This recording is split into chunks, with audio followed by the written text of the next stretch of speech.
right. Welcome back, ladies and gentlemen. Another episode of the W Key Podcast for you guys. Today we've got a special guest, Brenden. He's joining us. He is the host of a YouTube channel, and he's here to help you with tips on how to master your talk, master your speaking, for streamers and YouTube producers. It's something that I feel gets a little bit overlooked. So when he reached out to us, I thought it was a good vein to explore. So we're going to jump right into it because we're raring to go, ready to get this going. Josh. My brother Matt, obviously you guys know, if it's the first time you're finding us, we're the hosts of this little show we like to do on the interwebs. But Brenden, I'll pass it off to you. Just give us a brief overview of kind of how you get started. Some things as far as your past. As far as what's led you down this road, I guess. Not the greatest interviewer, so we're just going to get to the conversation. So let's get that stuff out of the way first, and then we'll get to the chatting. No worries, man. I prefer the informal conversations. Yeah. Yes, this is a gamer show, and for gamers mostly. So I guess the best way to introduce myself is I used to be a Diamond Morgana player in League of Legends. Oh, there you go. Played professionally a lot with a lot of teams. Won a couple of tournaments. Though I will admit I am a one-trick pony. I didn't really play any other. Yeah. I was just really good at what I was doing and yelling at people and telling them what to do. There you go. When to go after the turret. Yeah, it's just I'm like, Jesus, guys, go after the dragon. Just don't. I say when I make a call, just follow it. Well, anyways, I learned a lot of my communication and team building skills really early in League.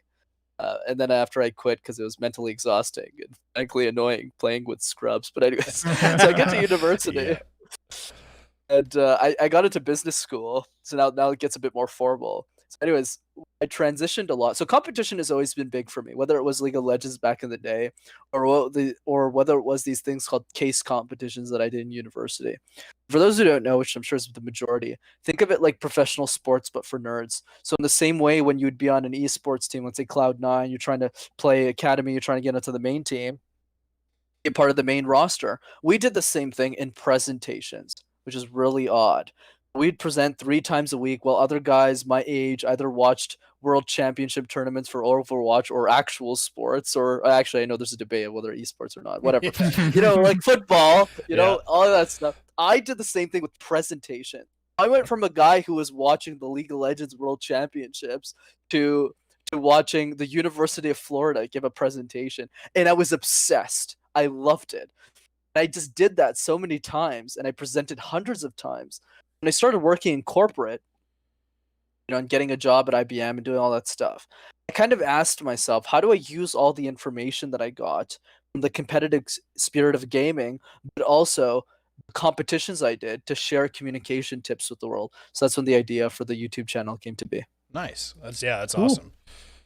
I sort of alluded to it. I think, when you reached out to us, I thought it was interesting because it isn't really always it's not super in line with necessarily the content we put out before, but I do think that as streamers and YouTubers, gaming obviously focus mostly on gaming, I do think that you can find smaller streamers, smaller YouTubers that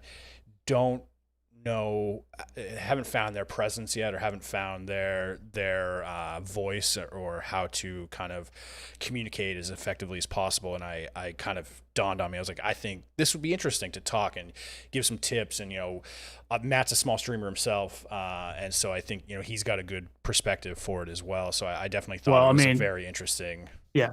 If you're not absolutely nuts at a game, it's like it all comes down to your personality too. Yeah. So like if you're not absolutely good at a game, you gotta be able to communicate and talk to the people watching you. So that's where I'm at. I'm not good at anything really, so I just kind of try to talk to people. Hey, you donated to Tim. He put your clip on there, of you winning in the Gulag and COD. That was cool. That was a good win. Notice me, senpai. I know, and so that's a very interesting take on it, and that's a very uniquely streaming focused thing. Like, you have a very small window to catch people in streaming as far as like catching their attention when they jump onto your channel. So it's the first time they're viewing you, they're jumping on your channel. You have like 10 seconds, 15 seconds to really kind of like sink them in. And if you're just kind of sitting there playing the game, not talking at all, it's a tough sell for a lot of people to pull in and retain viewers. So it is, YouTube's a little bit better as far as, because you can give them a little teaser at the beginning of your video, why they should stick around. But with streaming, it's definitely like, hey, you jump in at any given moment, you kind of got to be sort of engaging, enough to warrant their interest to be like, maybe I'll stick around for a little bit longer. So no, I completely agree. No, go ahead, man. Oh no, I'm. Oh, okay, cool. Yeah, exactly. No, I completely agree with what all you said. Just to push the analogy further here, when I was playing League in season 3 or 4, right? I'm sure you're all familiar with who Faker is, Yep. right? Right, from the Korean teams, and he was like the god of League of Legends. So just to push even further, he didn't say a word in his streams. The whole thing was in Korean, and we would still watch for 8 hours a day because he was Faker, right? Or in his case, I think it's Wolf or something, the support, because I was a support main, so I would watch the best streamers in the world, even if they said nothing. Yeah. Like you guys alluded to, it only applies in like 0.01% of cases. For the other 99% of us, who are even in the top 3% of the game, when you're like high diamond in League or like high elo in any esport, you're on the absolute top and you have no personality, chances are no one's going to watch you unless you've been streaming for a long time. Yeah. Exactly. And another thing I want to... Yeah, go ahead. Go ahead, Josh. Yeah, I didn't mean to cut you off. Go for it. No, it's all good. So the way that I was thinking about this is like, the one thing I want to push is the way that you want to stream is you want to stream in a way that speaks to your personality. So I can give 2 counter examples here. Sure. So PewDiePie's crazy. Like, he sucks at most of the games he plays. But his personality is like really, but it's also like, but it could be very intimidating. People like, do I need to yell like this guy? Like, this is crazy. Yeah. I think it's more interesting for people. It's more the introvert side of the equation I want to spend more time on. And I think Trump from Hearthstone is a great example of a streamer who's, for those who aren't aware, Trump is one of the best players of Hearthstone, especially at the beginning when the game's, it's a card game for those who don't know, from Blizzard. And what he does that I really like, and Kriparian, is both of those individuals, when they were playing Hearthstone, they were very good, and not just the game, but explaining the thought process behind their moves. So when Trump's streaming for like 10 hours a day, he wouldn't just go, yeah, guys, we're just going to play and go blah, blah, blah. No, he would literally stop and say, this is why I'm playing this, because this person is going to do this. So it was extremely educational. We can all agree that Trump, for those who don't know, just go check out his stream for like 2 minutes. He's not like the most exciting person you'll ever meet in your life. He's just this... To be blunt, he's like this Asian nerd who like sits at home, but he's an amazing streamer. There's so many people who listen to him, including me. When I was a Hearthstone player, there's always a way for you to stream and communicate in a way that speaks to your personality. The key is just to find that for yourself. Yeah, for sure. I mean, you either are really good at a game or you have great knowledge on the game, and only people tune into streams to try to better themselves in whatever game they enjoy. So definitely a good point to make there. Yeah, I think a lot of people struggle to find that. You mentioned, like, so many people try to recreate other big streamers, and they don't necessarily embrace and slide into their personality. And part of that is, they might not really know what their personality is yet, which is, that's totally fine too. You gotta be honest with yourself a lot in the beginning of streaming. It's very tough. You try to emulate people, but you gotta like look in the mirror for a little bit. Like, what do I do good? I completely agree with you too. So here's kind of a tip that you can use to kind of figure this out. So I applied this with gaming, and I also applied this with public speaking when I went on to coach a lot of clients and stuff. Is you want to compare others, your favorite streamers, and see what speaks to you the most. So for me, I'm not a PewDiePie kind of guy. I'm not the guy who's gonna yell at people and stuff like that. Like, I'm loud in my videos. I'm sure you guys have seen. But I'm not like crazy. I'm not like, oh God, I'm not swearing at people. It's not my style. But the person that I felt the most connected to was Trump, because I'm a teacher. Like, the way that he explains Hearthstone moves, the way that he explains how the process works, that played a lot with me because I'm a teacher. I like to teach people. That's why I come on shows and educate people. So whenever, even if I probably didn't do this implicitly, but I definitely did it subconsciously, in the sense that, explicitly, I mean, rather subconsciously, in the same way I emulated how Trump structures his thoughts and how he thinks about streaming.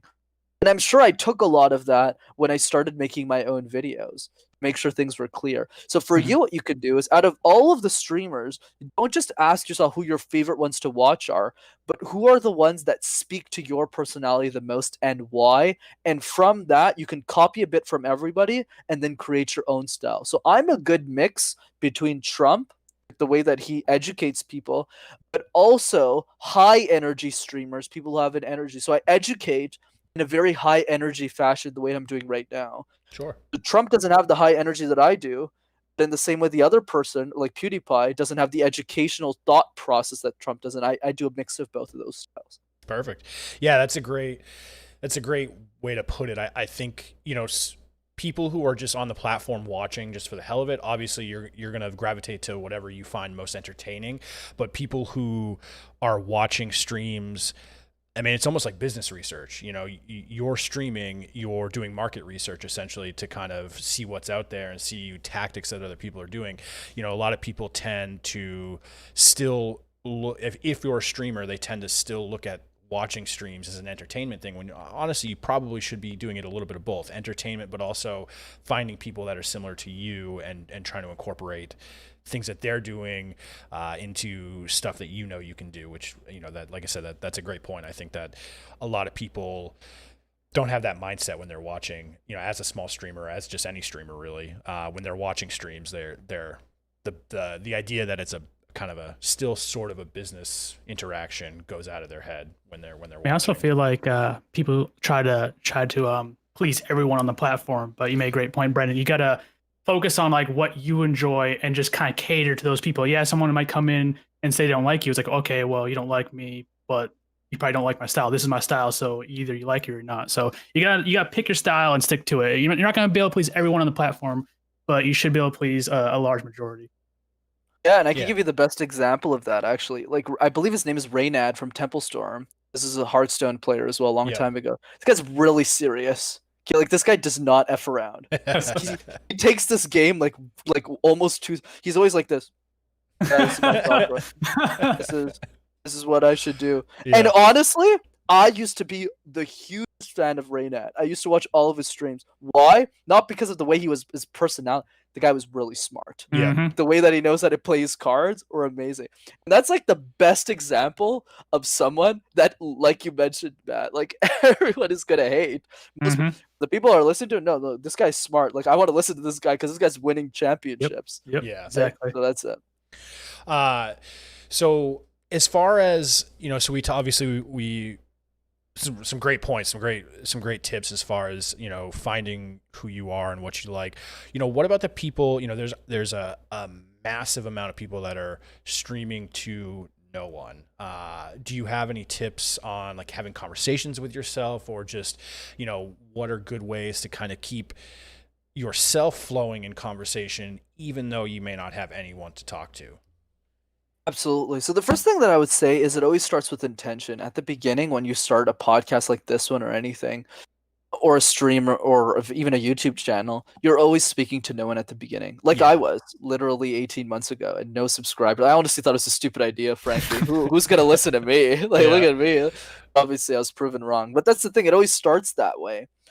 But what you want to do is what I call first 10. So I got this from Seth Godin, who's a marketing expert. What he says is you want to send your stream, your book, your podcast, your YouTube video to the first 10 people, because everyone knows 10 people. Yeah. You know, there's even the most introverted, shy person, everyone knows 10 people. Send it to the 10 people that you think will enjoy it the most and get their feedback. So at least at the very minimum, when you're speaking to at least one person. And then from there, what you want to do is you want to engage with that individual in a stream. Let's say one other archetype we didn't talk about in today's podcast is the gossip / drama / storyteller streamer. So this is someone who, in between games, they don't really teach you anything, but they tell you stories about their life. So let's say they see a champion selection or something being done. They go, oh yeah, I remember when I played high a couple of weeks ago. This is what happened at this tournament. Let me tell you a story about that. Or this guy picked Morgana again. Like, this guy does it all. So they're gossiping / telling stories. So those are ways that you can gap time. Let's say you're presenting to yourself. There's only you. In that scenario, you want to ask yourself, what type of streamer are you? Are you an educating type of streamer like I am? are you, or Trump is, are you a gossipy kind of person, or are you someone who's just really good at the game, like Reynad is, or Faker or something like that? And based on that, you want to just start doing that. But the thing I want to end that point off with is you always start somewhere. I'm sure the vast majority of streamers, when they started, they weren't speaking on camera and probably weren't Mhm. even on camera. Yeah. Right? hmm That's the first step. Then after a couple of days go by, after a couple of weeks, then you have the confidence to say, "Let me just get on camera and not say a word." That's good. You're winning. Like me in my first video. And after that, it's, can I say something? Just a comment. Hey, thanks for joining me, and you say nothing for the rest. And it's literally. Yeah. Then it becomes, oh, you should comment. Let's have it. And then after a year of doing this, you're like, hey guys, it's Brenden. Let's just start streaming and talk about this. Yeah. And I think, a lot of it comes down to tempering expectations as well. I mean, esports and streaming blew up so massively that I think so many people thought, like, I'm just going to jump on. There's millions and millions of people watching. I'll find someone, people will start watching, and I'll be able to, play off my viewers. But the reality of it is, the top 0.1% of streamers are getting like 95% of the viewers. So, you have to be prepared to like you said, do that, talk about nothing or comment on things that are happening in game. I mean, if you're playing games with friends, like Matt and I tend That to helps play, a lot. with other friends. We tend And to play bounce stuff off of them. squad based games, and so you can kind of feed off the conversation with your friends, which is very useful. But yeah, if you're playing things like Hearthstone or if you're solo queuing in League or solo queuing in Overwatch, you do have to be able to realize, things that may seem really mundane to a person who's just playing the game, but you got to remember that you're playing and streaming, and things that you might be thinking about, not everyone else is thinking about. So like, oh, he picked that character, that hero again. Like, saying those things out loud is definitely a useful thing. And I know, at least I used to stream for a while, and I feel like I struggled with that. Finding things to talk about when there was no one there. So it was. I've been at for like 3 years, and I still think I'm just like barely kind of getting comfortable being on camera, this or that. Like I'm getting into my groove finally after 3 years of doing it. So it definitely takes some time, takes practice, is all really. Yeah. As far as so we've hit on, the zero viewer situation. And what do you have tips when, say, you finally get a couple of viewers, someone pops in, they pop in a chat, they say, hey, how you doing, blah blah blah. Do you have some tips on speaking with that person? Basically it's a complete stranger, like, so you have any thoughts, or not thoughts, I mean, I'm sure you have plenty of thoughts on it, but tips, useful things. I just find that, me myself, I'm not much of a small talk person, so like when people pop in like that, like, and even in real life, when I meet someone, I'm absolutely against like how's the weather? Oh my God, the weather, it's crazy, right? Like I'm not a small talker. And so that becomes an issue, sort of, it was when I would have people pop in here and there when I was streaming. So, yeah, if you have any tips for that too, I mean, cause there's plenty of people in the no viewers, but then there's also plenty of people in the 2 to 3 viewers, and new ones pop in occasionally. And if you're not very good at communicating with them right off the bat, it might not be something that keeps them around, I guess. Of course. And what's going to be meta, ironic to the advice, Yeah. is it's literally what I'm doing right now in this conversation. I never talk about my League experience. I never talk about Hearthstone on literally the other 99 podcasts I'm on. Yeah. So why did I do that now? Because whenever you enter a conversation with somebody, like you mentioned, I hate the small talk too, right? Yeah. In the sense of, you want to imagine as if each of your audience members is an old friend that you already know. For me, the way that I think about this conversation, even if I dress nicely and stuff now, is I think about the time when I was a gamer. I was like, oh, I know these guys. Like, Sure. we're just playing. Like, so even if I don't actually know you two, I imagine as if I do, because you're just regular folks who used to game like I did, right, and had a grand time. So when you imagine that, it becomes a lot easier for you to speak to that person. So always imagine as if that person is an old friend, so you can adapt to them in a way that makes sense. So whenever you get a new person in your audience, you just ask them the questions you actually want to know about them.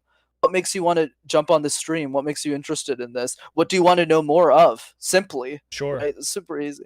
Another thing I want to point out is everyone has an audience. You know, a lot of people, and I get that at the beginning, especially when I didn't believe it. I was like, who's going to listen to a communication guy? But even when I think about gaming, I never streamed on Twitch. But now that I think about it in this conversation, I honestly think people would have watched me. Why? Not because I was the best, but because I had the one thing that every other pro streamer didn't, was I played the same champion every time.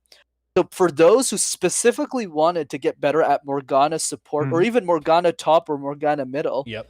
right, would watch me stream because I'd always play Morgana. So I knew every build, every trick, all of my Qs would land, like literally every single one. I never miss. Well, there you go. So the guy's like, this guy's crazy on Morgana. Like he's obviously a one trick. So a lot of people will be like, oh, this guy sucks. He's a one trick pony. I'm not gonna watch him. Those people aren't for me. But the people are like, you know, I'm silver in Morgana, and I want to get that skin this year and get to gold. What does this guy have for me? Because all the other pros keep changing champions. Yep. Right? Yep. That's an example you can think of. So yeah, I think you would make a killing because plenty of people come to a channel to learn to play someone, and you're a great teacher at teaching people how to talk. So you could have that aspect of it too. Like, okay, let me teach you about the player, and let me give you a little side information too. So yeah, I do think there's been an explosion in. So just chatting obviously is the channel in Twitch that is consistently seeing the most growth year over year. Twitch as a whole is seeing a lot of growth as far as viewership, but just chatting is the one channel that is predominant as far as growing every year. And so I do think there's been a plethora of good people who are not necessarily gaming, but they're educational. And I think, you know, people want to watch games because it's enjoyable, and so I think if you can meld the two really well, like it does seem, you know, obviously your personality lends to that quite a bit. I do think, you know, that's a great approach to it as well. So people do love just to come and hang out and chat with people. Yeah, because it's obvious just chatting is blowing up. So Twitch is not just about gaming anymore. I mean, that's the thing, and so it kind of was early on, I think, but definitely has turned into you need to have a big personality and be able to communicate with people at the same time.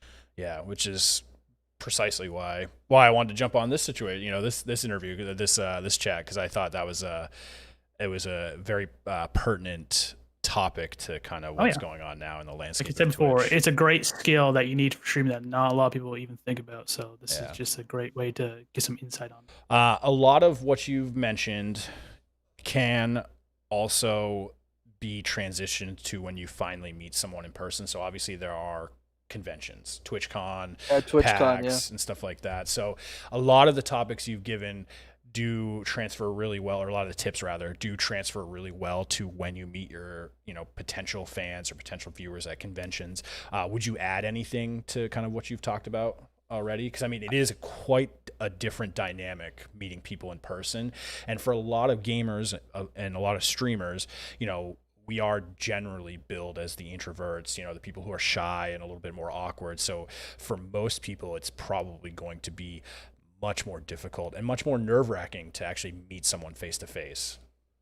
You know, it's funny as you think that. I was probably thinking too, back when Reynad and Trump probably got their first fans to sign autographs, and Reynad's just like, "What do you mean? Yeah, like, why do you want my signature?" I'm just like, enjoy this signature. Yeah, you're just like, and never talk to me. Yeah, no, I'm kidding. No, he's a really nice guy based on what I've seen in the streets. But anyways, the point that I'm driving is it's definitely going to be weird at the beginning, but remember, it's a lot easier than you think because you're talking to someone in the same tribe as you. So they already know what you're doing. Even if it's 10 people who follow you, they already know what you're working on. They know the game that you're playing. The conversation is pretty much just going to be about the game. Right? Like, where do you see the future?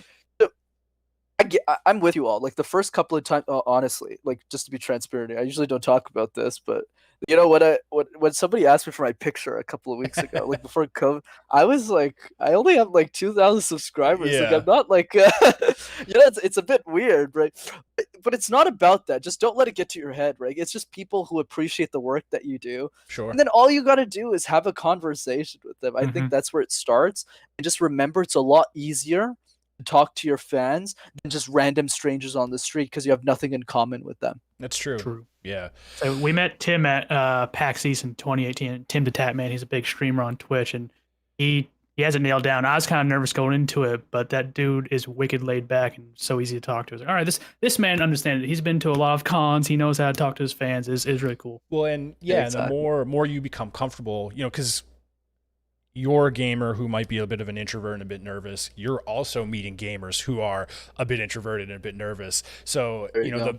the more you're comfortable with that situation, you being lax and relaxed and comfortable is going to make them more comfortable. And so, because to people outside of, Twitch don't see it this way because they're like, they grew up in the generations where everyone's like, video games are going to get you nothing. It's just going to rot your brains away. But like to a lot of the younger people and a lot of hardcore Twitch viewers, their favorite streamers are on the same pedestal as my favorite athlete is, so for them to meet their favorite streamer is very similar for me to like meet Michael Jordan. It would be like, oh my God. And so, but the more that the person you're meeting that you idolize so much, the more that they're comfortable and relaxed with the situation, I definitely think that kind of soothes the person as well when you're meeting them. So I do, yeah, I think that's a perfect tip is just, keep in mind they're there because they like what you like, and they already know who you are and they already like what you do. So there's not really a need to be super nervous about it. So, do you have, so your general focus is more presentations and talking, whether it's over video or in person. What about social media, like communicating via social media? Like Twitter is tough, and Instagram, like all of those areas. I mean, I would imagine some basic communication tips do come into play on social media, because building your social media presence is such a important thing for streamers, content creators, like being able to put as much out there as possible, so for people to find you from many different angles. Do you have any tips, suggestions on how to go about making, I wouldn't say engaging posts, but those are important, but things that communicate like what you're trying to get across, like in the short amount of words you're able to use? Of course. I think the easy way to think about social, because even for someone like me, I wasn't on Instagram until I started Master Talk, or else Yeah. like I just never saw that. I was like, oh, I gotta promote this stuff. Yeah. So the way that we want to think about social media is that your audience will always give you the ideas. When you start, now you're gonna post about something like, do this podcast. Oh, communication seems nice. Let's do it. Then over time, as you start to build a following, even if it's just 5 people, all you need to do is say, hey, John, Josh, Julia, what do you want to see? You go, oh, you brought Brenden on for communication. I'm struggling with this other thing. You go, perfect. Once you have 10 ideas, then that's going to attract 10 new people into the stream. And then you have 15 ideas, and the thing perpetuates until you have 1 billion ideas, like I do now with the YouTube channel. So I think the way that you want to see this is you need to use your audience as an idea machine. And then through that idea machine, you're going to be able to bring posts and things that they actually want to see. And I can use a personal example. Like I said, I'm not for everybody, even with Master Talk. Sure, everyone can benefit from my communication tools, but not everyone, you two are kind of the exception, the people who are listening, will want to sit down and watch a video. Whereas other people are not focused on that. They want to do Netflix. But I stay razor focused on the 10,000 to 100,000 people, to even maybe 1 million someday, of the people who say, I actually want to get better for communication for various reasons. And I'm going to stay tunnel vision focused on that. So a lot of people on Instagram, they post like, pretty pictures with like, Yep. oh yeah, just was at the beach with the fam. And They're thirst trapped, or they're thirst right, trapping. and I post the same pretty pictures, but my captions are completely different because I'm Yeah. a teacher. It's, hey, we need to focus on this public speaking tip, this life tip, this advice. The people that I'm for really appreciate it, and the people I'm not for don't follow me. Sure. Yeah, that makes sense. That's, yeah, I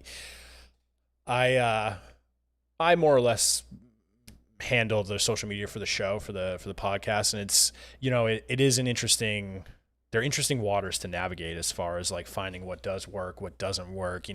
I make a lot of memes as well, and it's just funny to see that like you'll make a meme that you think is great, and then you'll post it, and then you post something else that like is kind of like a thought post or a retweet about something, or like you're kind of like, it's not necessarily a media post, and the media, the normal post or the thought post gets more traction than like the meme post, even though you thought the meme post was like funnier and it would do better. So yeah, it's definitely an interesting place to navigate, and yeah, trying to take from your fans is something I'm still working on, and I think that's that's a great point. Yeah. I'm in the same boat. I don't really know, I guess, what to post sometimes, or even I'm trying to myself to get like a YouTube channel going too, because I know a lot of streamers suggest get YouTube going and then transition the viewers from there over to Twitch. I find myself just sitting there thinking myself, well, like, what do I make? I have no idea. So listen to your fans. I'm writing that down. That's a great idea. I need to like start talking to them more about what do you guys want from me? What do you need? And then try to make some content out of it. Especially with your fan base, Matt. Like, let's say it's 10, 15 people. Literally get on one-on-one calls with them. They'll freak out. So you'll imagine, like, I know it's nuts. I know this sounds foreign to you because you're just starting. Yeah. When I hit 1,000, after I hit 1,000 followers on YouTube and Instagram, and some people started messaging, not every day, but every week, and just be like, "Oh my God, Brenden, I love the videos." And I would respond with a voice message. I wouldn't respond with a text. I would just say, "Hey, it's Brenden. Thank you so much, Julia, for checking out my channel. I really appreciate it." It blows their effing mind, and it blew mine too. I was like, "Why do they care?" Yeah, like, I don't get it. They do. So I would get on one-on-one calls. If they're just 10 people, they'll love you, and they'll share your stuff with like 10 other people. I mean, I'll play games with like some of my viewers sometimes, and they're always like so nice and like, here, have this, take this. Like they're trying to cater to me. I'm like, I don't like, just to play your own game. Like I don't want everything. I'm not the VIP. Don't keep me alive. Do yourself. Like, no, have this, take this. Exactly. So I know you have that hard stop at coming up. We have like 7 or 8 minutes. So one thing, this is more irrelevant of streaming, gaming, whatever whatever. This is kind of ubiquitous to kind of all industries, and I think Matt can second this. A lot of the times I feel that my brain is moving faster than like I can get the info out. So I either tend to spew it out in an unstructured way, or I tend to lose the thought in my head because I couldn't get it out quick enough in a really what I want to consider a really eloquent way, even though I'm not really much of an eloquent speaker anyways.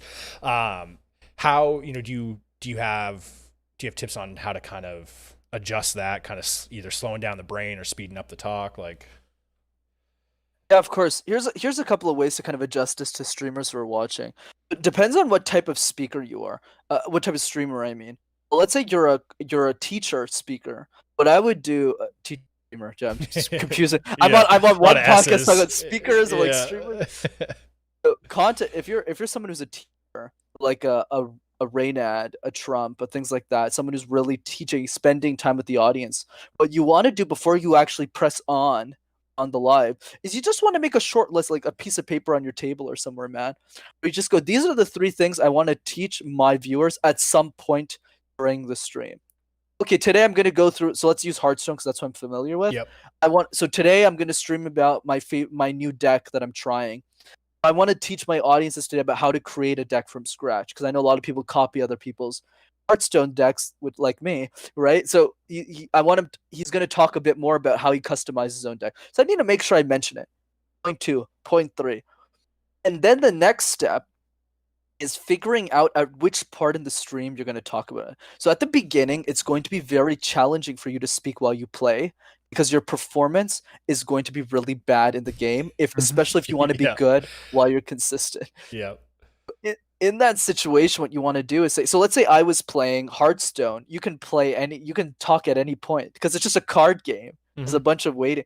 But if you play League of Legends, like I'm like Constant, I'm just like, go. Very concentrated, yeah. Yeah, because you miss literally 0.1 second. I'm not even exaggerating for those who haven't played, which I'm sure most people who have played. But the idea is like you miss a second, you're gonna miss your cue with the Morgan. You're gonna miss everything. But you'll get better over time as you speak through this and you reload and you go back to base, whatever. But there's always moments in the game that you're playing where you can teach someone something. So those points that we talked about earlier, or even if you're a gossip speaker, a gossip streamer, it's going to be much easier for you to do that because then you could just comment really quickly. This guy did that again. He's always playing that. That's that example. And then the storytelling type streamer, let's say you want to tell something important about a game that you're recognizing. Well, you can do that in between games. Just make sure you write it on a piece of paper. That's an easy way for you to implement it. And then incrementally, you won't need the piece of paper anymore. Yeah.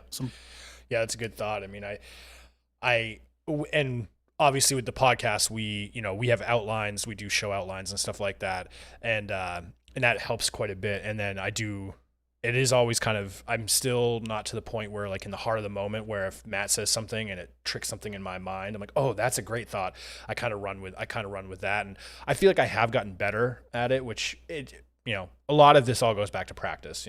The more you do it, the better you'll get at it. So I do find obviously the outline is great for the podcast. And then you're essentially taking that idea just on a sticky note or whatever, more or less for live streams, which I don't think a lot of people think about. A lot of people hit the live button and they don't put that forethought in. They don't say, this is what I want to talk about today. Or if they are a teacher streamer, this is what I want to teach today. And I do think it all circles back to kind of what we hit on at the very beginning. You got to find your personality. You got to figure out what you want to be. And then that'll help guide your content moving forward. Because if you don't know what you want to be, or you don't know what you are for a streamer, you're just going to kind of be out there randomly talking, and you can eventually settle in. But I do think the people that have a more defined idea of what they want to do tend to succeed quicker than the people that are just kind of aimlessly doing it. So I think a lot of people think live streaming, I guess, isn't scripted. It's live stream, but you can script it a little bit. Like you said, you can write down a few ideas of what you want to talk about, and it gives you good talking points. And going back to the point before when we were talking about when a new person comes in the chat, save what you wrote down for that new person when they pop in. Like, okay, I'm going to bring up XYZ that I have written down here, and you can have a nice little conversation with the new viewer. Yeah, and I think for that too, you got to be aware that you may say the same thing to so say there's one viewer that watches you the entire time. That one viewer might hear that same story like 6 times. And you just kind of got to be okay with that. Like Matt said at the beginning, sort of at the beginning, like don't worry about catering to everybody. I think catching those streamers, the viewers that pop in randomly, if you have a good story, repeating it is beneficial for sure. I know I do it. I'm like, hey, did you hear about? Someone else comes in, hey, did you hear about? Hey, did you hear about? So, Brenden, I know we're getting there close to the time.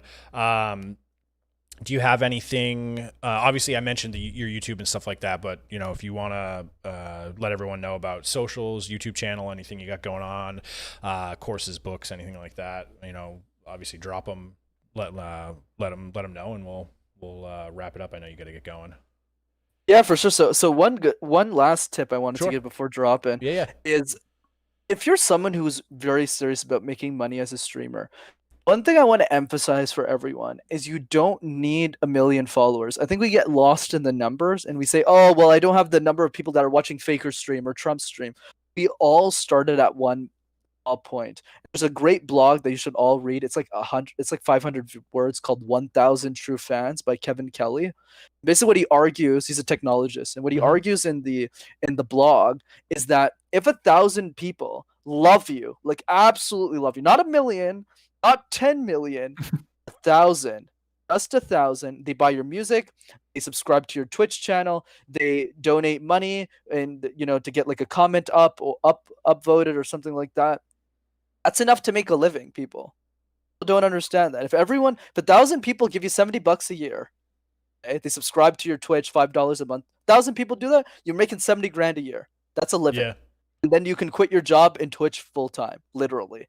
Especially with the explosion of esports, and we're just getting started. By the way, I'm sure you're both aware of Oh, that. yeah. We're just getting started. Like, people thought League was like the max. I knew sitting in that season 2. I was like, this is just the beginning. Yeah. Right?